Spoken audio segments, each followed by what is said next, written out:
باقول لك إيه، هو أنت مش ساعات بتشوف ناس أسنانها بيضة مرصوصة شكلها جميل تخطف القلب، ابتسامة تخطف القلب، تقعد تسأل نفسك كده يا ترى الناس دي أسنانها كده إزاي؟ هل دي جينات بقى والّا دُولة بيبيضوا أسنانهم كل أسبوع والّا دول عاملين إيه؟ إيه القصة؟ تعالَ أقول لك. بُص يا صديقي، الابتسامة الحلوة مش دايمًا لازم يكون شخص كل شوية بيروح يعمل تبييض لأسنانه، لأ، عايز أقول لك إن في ناس كتير جدًا أسنانها أساسًا المينا بتاعتها لونها أبيض، هو ربنا خلقها سبحانه وتعالى بالشكل ده.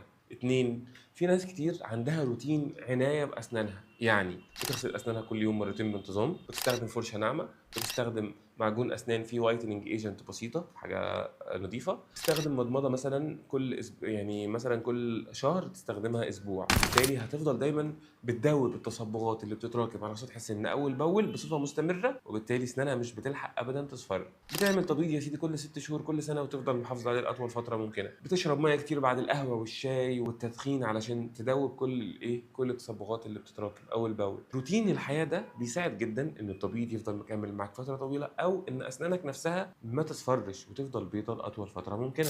لكن لو أنت أسنانك بتصفر كل شوية بسرعة وبتكوّن فيها بُقع، يبقى لازم يا صديقي نعمل كشف روتيني بسيط عشان نعرف هل هي محتاجة تنضيف والّا تبييض والّا إيه المشكلة بالضبط. لإن صدّقني الابتسامة الحلوة هي مش بس تبييض أو veneers، في الغالب بتكون روتين عناية الناس ملتزمة بيه بشكل يومي. فلو وصلت معايا لحد هنا يبقى الcontent ده عجبك يا صديقي، فما تنساش تعمل لنا follow عشان لسه اللي جاي كتير. واشوفكم على خير في فيديو جديد. كان معاكم دكتور عبد السلام محمد، وسلام.